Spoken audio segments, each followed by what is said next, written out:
भगवती सती विचार कर रही हैं कि उनसे अपराध हुआ है और उस अपराध का प्रायश्चित किस प्रकार हो, और भगवान शंकर उस अपराध को उनके सम्मुख प्रस्तुत इसलिए नहीं कर रहे हैं कि अपना अपराध जानकर मेरी पत्नी को दुख होगा।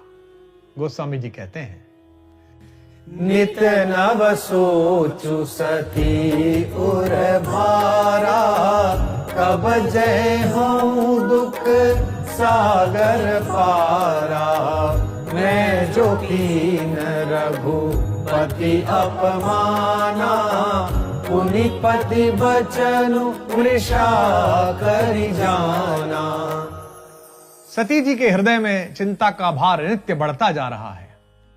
वह सोचती हैं कि मैं इस दुख सागर के पार कैसे जाऊं, कब जाऊं। मैंने रघुनाथ जी का अपमान किया है और अपने पति के वचनों को मृषा अर्थात झूठ माना है। दुख होने पर एकांत अगर मिल जाए तो बहुत प्रकार के विचार आते हैं। विचार विखंडन पैदा करते हैं और यह विखंडन शोक को घनीभूत करता है, क्योंकि मनुष्य उसी विषय में दिन रात सोचता रहता है। सती जी की स्थिति भी यही है। वे भी अनवरत विचार कर रही हैं। नित नव सोच सती उर भारा, उसमें से नए नए विचार फूट रहे हैं। यह गलत हुआ, अब इसका क्या करें, गलती का भार कितना था, रघुनाथ जी का मैंने अपमान कर दिया है। मैं जो कीन रघुपति अपमाना। जब भगवान शंकर जी ने रघुनाथ जी को प्रणाम किया और कहा कि सच्चिदानंद हैं, तो उनकी अनुगामिनी होकर, उनकी प्रिया होकर, उनकी शिष्या होकर भी मैंने साथ प्रणाम नहीं किया और उल्टे संदेह करके उन्हें राजपुत्र मान लिया, मनुष्य मान लिया। जब मेरे पति ने, भगवान शंकर ने मुझे रघुनाथ जी के विषय में बताया तो मैंने उनके कथन को भी असत्य मान लिया। पुनि पति बचन मृषा करि जाना, उसको भी गलत मान लिया। और रघुनाथ जी की प्रिया श्री जानकी जी का स्वरूप धारण करके मैं स्वयं त्रैलोक्य के स्वामी की परीक्षा लेने के लिए प्रस्तुत हुई। यह रघुनाथ जी का अपमान है और साथ साथ मेरे पति पर मेरी आस्था का भी अपमान है। यह सब जो भी सती जी द्वारा माया के कारण घटित हुआ था, यह सब उनके मानस पटल पर छा गया है। इसीलिए सो फलु मोहि विधाता दीन्हा, जो कछु उचित रहा सोई कीन्हा। अब विधि असबू जिय नहीं तो ही, शंकर विमुख जियावसी मोही। सती जी कहती हैं कि मैंने जो अपराध किए थे उसका फल विधाता ने मुझे दे दिया। विधाता के लिए जो उचित था उसने वही किया। लेकिन हे विधाता, भगवान शंकर से विमुख होकर भी मैं जी रही हूं, यह तुम ठीक नहीं कर रहे हो। विधाता कर्म का फल दाता है और वह कर्म का उचित फल देता है। पाप का फल दुख है, पुण्य का फल सुख है। सती जी विचार कर रही है कि विधाता का तो इसमें कोई दोष नहीं। विधाता ने तो उचित ही किया कि मैंने पाप किया और मुझे दंड मिला, लेकिन अब जो विधाता कर रहा है यह अनुचित है। मैं अपने पति से, अपने प्रेमी से, अपने सखा से, अपने गुरु से युक्त हुई, यह फल है। लेकिन इस पाप का फल इस शरीर को मिलना चाहिए था, यह शरीर नष्ट हो जाना चाहिए था। किंतु विधाता मुझे यह दंड न देकर अब अनुचित कर रहा है, क्योंकि शंकर विमुख जीवन का कोई अर्थ नहीं है। शंकर विमुख जियावसी मोही, शंकर से विमुख करके भी मुझे जीवित रख रहा है विधाता, यह ठीक नहीं है। इसलिए मेरा मरण ही उचित है। कहीं न जाए कछु हृदय गलानी, मन महु राम ही सुमिर सयानी।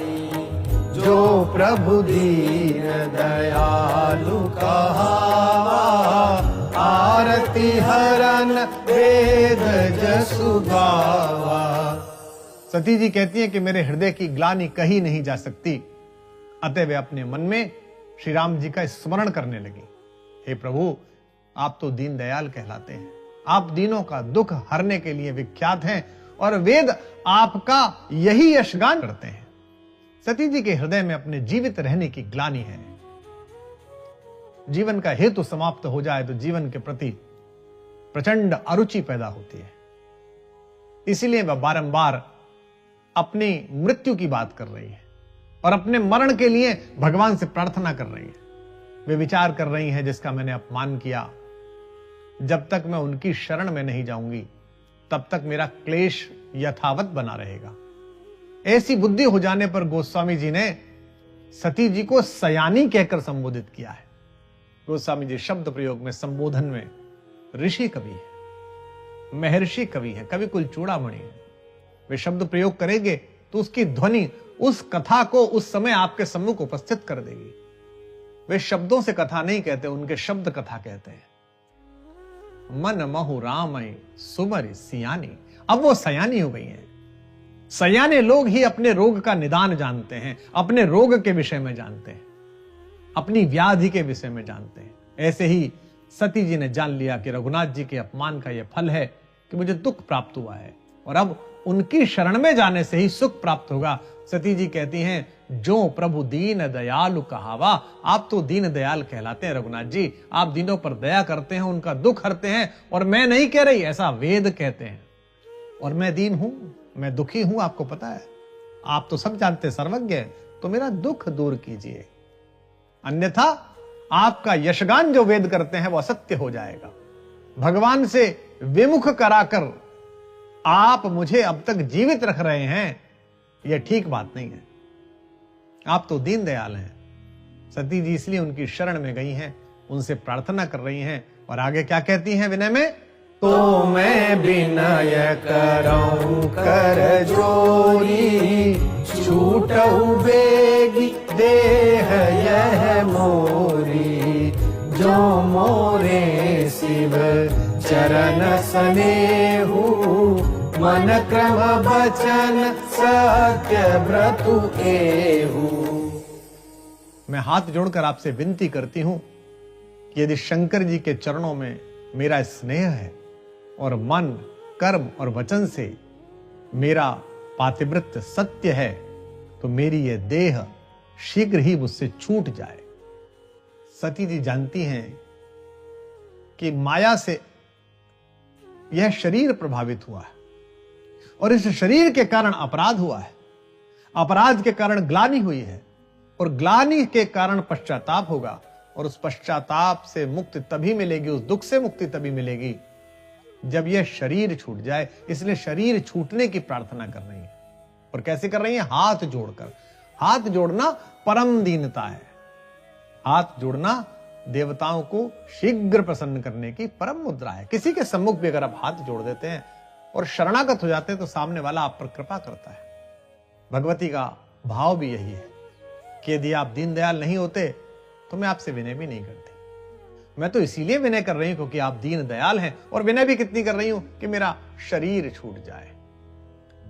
तो सब दर्शी सुनिय प्रभु, करऊं सुबेगी उपाय। होई मरनु जेहि बिनहि श्रम, दुसह विपत्ति बिहाई। हे राम जी, हे सर्वदर्शी प्रभु, मेरी प्रार्थना सुनिए। आप अतिशीघ्र ही ऐसा उपाय कीजिए जिससे मेरा मरण बिना परिश्रम के हो जाए और बिना परिश्रम के ही मेरा यह असह्य दुख मुझसे दूर हो जाए। सती जी यहां कह रही हैं कि हे राम जी, आप सब कुछ देने वाले हैं, सब कुछ देखने वाले हैं, आप सब कुछ देखने वाले हैं। तो सबदर्शी सुनिए प्रभु, आप सर्वदर्शी हैं। भूत वर्तमान भविष्य सब आपके लिए हस्तामलकवत है। आपके ही मस्तिष्क की, आपकी ही प्रेरणा के कारण होता है। आपसे कुछ भी गुप्त नहीं है। तो मेरे मन की बात भी आप जानते ही होंगे। इसलिए अब शीघ्रता के साथ उपाय करिए। करऊं सो बेग उपाय, जल्दी करिए। और कैसे करिए कि शरीर छूट जाए बिना किसी विपत्ति के। दुसह विपत्ति बिहाय, ये मेरी दुस्सह विपत्ति, इसे अलग कर दीजिए। देखिए, पहले जिन पर अविश्वास किया, जिनको परात्पर ब्रह्म नहीं माना, अब जब कष्ट आया तो उन्हीं रघुराज जी से गुहार लगा रही हैं कि आप मेरा कष्ट हरने के लिए मुझे इस तन से मुक्ति दे दीजिए। जिस तन का अवलंब बनाकर, जिस तन से ही अपराध हुआ है और जिस तन को अब मेरे पति शिव कभी अर्धांगिनी के रूप में वर्ण नहीं करेंगे, वह तन अब प्रत्येक प्रकार से व्यर्थ हो चुका है। आप ही ऐसा मार्ग दिखाइए कि बिना कठिन परिश्रम के मेरा यह तन मुझसे छूट जाए। एहि विधि दुखित प्रजेश कुमारी, अकथनीय दारुण दुख भारी। बीते संवत सहस 87, तजी समाधि शंभु अविनाशी। प्रजापति दक्ष की कन्या सती जी के दुख का वर्णन नहीं किया जा सकता। शंकर जी ने समाधि लगाई और उसे उन्होंने 87,000 वर्ष बीत जाने पर छोड़ा। सती जी इतने बड़े प्रजापति की कन्या होकर भी दुखी है। इसका तात्पर्य यह है कि किसी वंश में जन्म मिल जाने के कारण ही आपको सुख सुनिश्चित हो जाए, संभव नहीं है। अगर आप ईश्वर विमुख हैं, अगर आप हरिहर द्रोही हैं, तो आप चाहे प्रजापति के घर पैदा हो जाएं, उनकी सुता हो, आपका कष्ट कम नहीं हो सकता। केवल शंकर की परित्यक्ता होने के कारण, अपने गुरु सखा व पति के द्वारा त्याग दिए जाने के कारण उनका दुख असीमित है। 87,000 वर्ष बीतने पर शंकर जी ने समाधि छोड़ी। बीते संवत सहज 87, और सती जी की आयु के भी अब इतने ही वर्ष बाकी हैं शंकर जी के साहचर्य में। तो यह काल गणना का जो अद्भुत उदाहरण इस कथाक्रम में जोड़ा गया है, वह प्रणम्य है।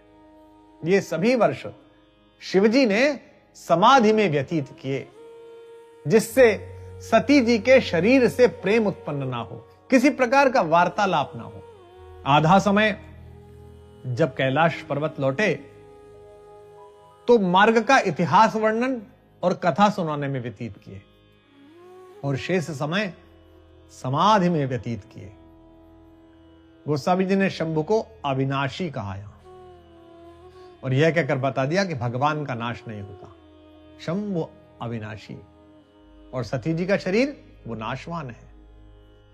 राम नाम शिव सुमिरन लागे, जाने सती जगत पति जागे। जाय शंभु पद बंदनु कीना, सनमुख शंकर आसनु दीना। समाधि छोड़ते ही भगवान शंकर भगवान श्री राम का नाम स्मरण करने लगे। तब सती जी ने जाना कि संसार के स्वामी भगवान शंकर अपनी समाधि से बाहर आ गए हैं। सती जी ने जाकर भगवान शंकर जी की चरण वंदना की, और भगवान शंकर ने उन्हें बैठने के लिए अपने सामने आसन दिया। स्मरण कीजिए, जब भगवान शंकर समाधि में गए थे तो श्री राम नाम का जाप करते हुए गए थे, और अब समाधि से लौटे हैं तो श्री राम जी का स्मरण कर रहे हैं। जब भगवान शंकर जी ने श्री राम नाम का उच्चारण किया तो सबसे पहले उस शब्द को सती जी ने सुना। राम नाम शिव सुमिरन लागे, जाने सती जगत पति जागे। सती जान गई कि जगत के पालनहार, जगत के स्वामी शंकर जी अपनी समाधि से बाहर आ गए हैं, उनकी समाधि पूरी हो गई है। इसका तात्पर्य क्या है? इसके दो तात्पर्य हैं। भगवान शंकर प्रतिपल राम नाम में रत हैं, और दूसरा ये कि भगवान शंकर में सती जी का मन लगा हुआ है, क्योंकि पहली बार में उन्होंने सुन लिया कि वे जाग गए। यहां सती जी अपना संबंध भगवान शंकर से नहीं जोड़ पा रही। उन्हें क्या कह रही है? जगत पति कह रही है, स्वयं के पति नहीं कह रही, क्योंकि वे भी विदुषी हैं, जगत जननी हैं। वो जान चुकी हैं कि भगवान शंकर ने मेरे प्रति पत्नी भाव त्याग दिया है, इसलिए अब सती जी वही कर रही हैं जिससे भगवान शंकर प्रसन्न हो। एक बार भारी अपराध कर बैठी है, और यही एक योग्य आत्मा, एक विशद आत्मा, एक पूर्ण आत्मा का काम है कि वह दोबारा वह पाप न करे जिसका कष्ट वो भोग रहा है। इसलिए उन्होंने भगवान शंकर के जागने पर उन्हें जगतपति कहकर संबोधित किया है। भगवान शंकर के चरणों में प्रेम करना उनका व्रत है। इसलिए शिव जी की समाधि पूर्ण होते ही सबसे पहले क्या किया है? शिव चरणों में प्रणाम किया है। और भगवान शंकर ने जब उनको देखा प्रणाम की मुद्रा में, तो भगवान ने क्या किया? सन्मुख शंकर आसन दीना, अपने सामने आसन दिया, पास में नहीं दिया, वामांग में नहीं बिठाया, क्योंकि शास्त्र कहता है कि माता को अपने सामने आसन देना चाहिए।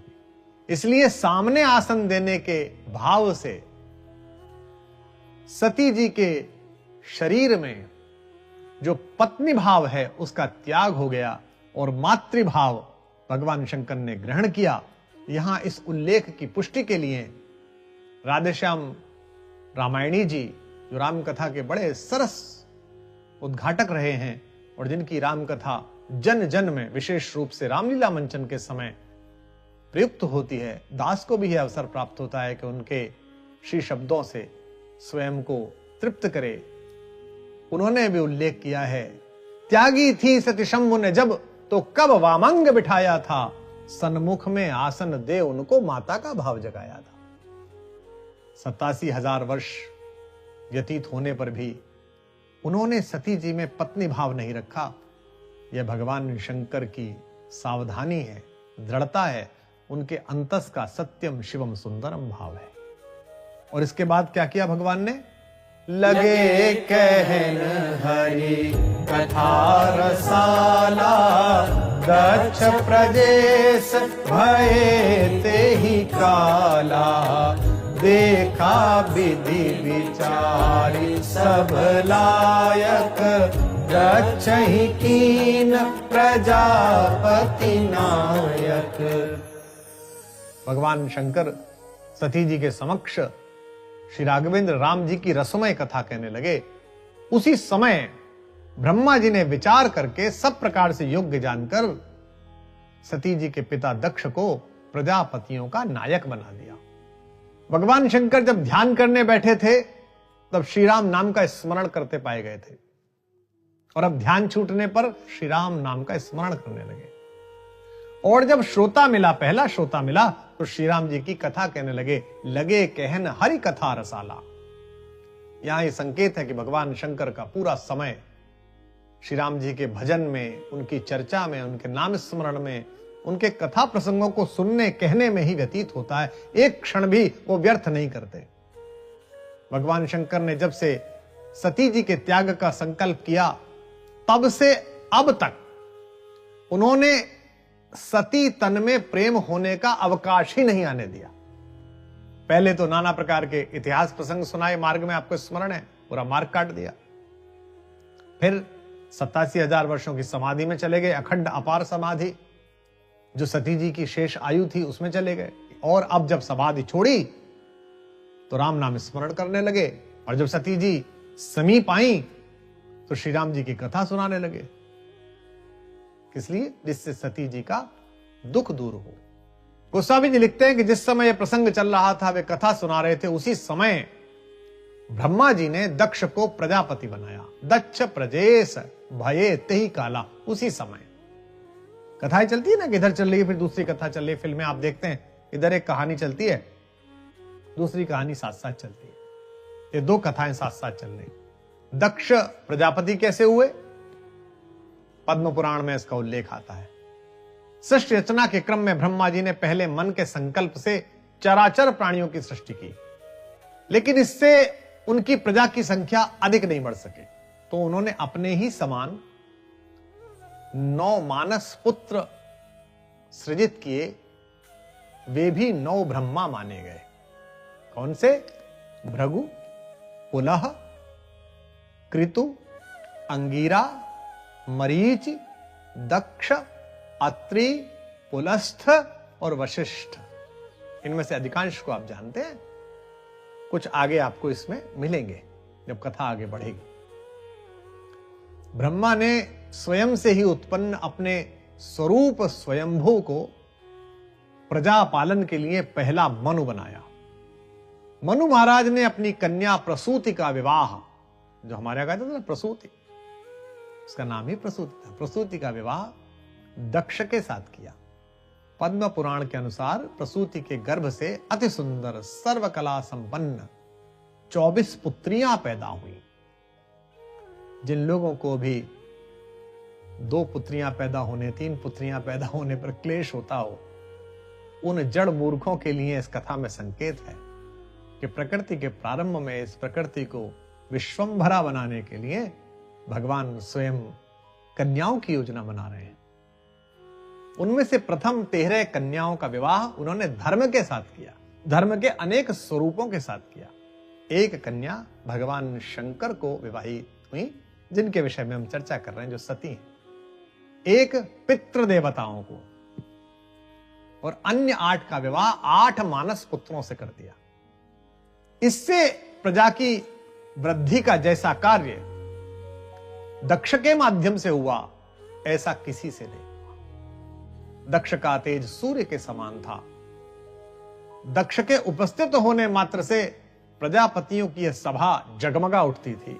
आगे कालांतर में सृष्टि की वृद्धि के लिए किए गए उनके कार्यों को ध्यान में रखकर ब्रह्मा जी ने एक दिन उनको प्रजापति नियुक्त कर दिया। यह कथा आती है। दक्ष को यह बड़ा अधिकार जब मिला तो दक्ष कैसे हुए, गोस्वामी जी कह रहे हैं, बड़ अधिकार दक्ष जब पावा, अति अभिमान हृदय तब आवा, नहीं को अस जन मां जग माही, प्रभुता पाई जाहि मद नाही।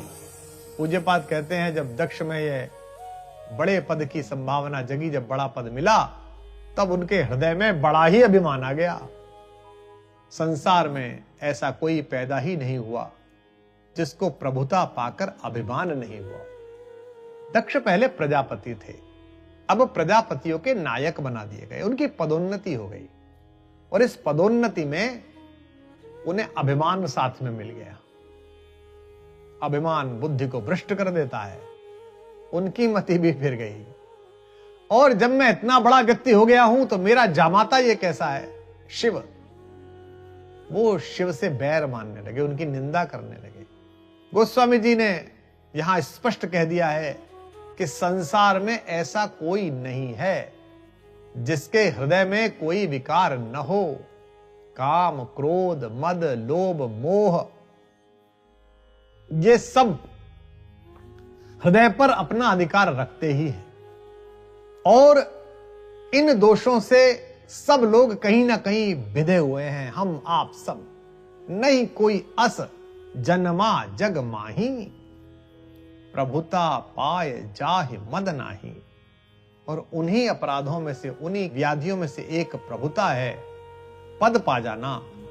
दक्ष लिए मुनि बोली सब, करन लगे बड़ जाग, नेवते सादर सकल सुर, जे पावत मख भाग। दक्ष ने अब इस उत्सव को मनाने के लिए सब मुनियों को बुलावा भेजा, एक बड़ा यज्ञ किया। जिन देवताओं को यज्ञ का भाग दिया जाता है, उन सब देवताओं को आदर पूर्वक आमंत्रण दिया गया। दक्ष के इस यज्ञ में सबसे पहले मुनि बुलाए गए, जिन्होंने आकर यज्ञ का शुभारंभ किया।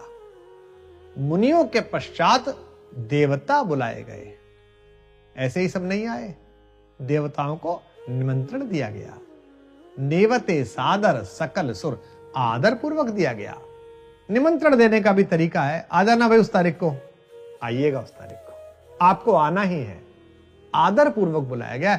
पद्म पुराण के षष्ठी खंड में इस यज्ञ के विषय में कहा गया है कि इस यज्ञ में एक ऐसी विशाल वेदी बनाई गई जहां सब लोग एकत्रित थे। चारों ओर से 10 योजन भूमि यज्ञ के समारोह से पूर्ण थी। समझते, 10 योजन। और दक्ष महाराज ने यज्ञ जो है गंगा द्वार पर किया था। गंगा जी के पश्चिम तट पर ही यह यज्ञ संपन्न हुआ, जहां कालांतर में जब कथा प्रसंग आएगा भगवती सती ने अपनी देह का दान दिया। वह स्थान आज भी सौनिक तीर्थ नाम से प्रसिद्ध है। लेकिन भगवान के प्रति अश्रद्धा और संदेह व्यक्त करके भगवती सती जैसी तपभूता जगदम्बा जिस परिणाम को प्राप्त हुई, उससे यही संकेत है कि हम प्रत्येक प्रकार की शंका से विमुक्त होकर भगवान शंकर और राघवेंद्र राम के श्री चरणों में अपनी अचल भक्ति प्रतिपल रखें, तभी हमारा कल्याण है। इसी कल्याण की कामना के साथ आप सबके हृदयस्थ राम जी को प्रणाम करता हुआ आज के एपिसोड में मैं आप सबसे विदा लेता हूं। जय जय सिया राम।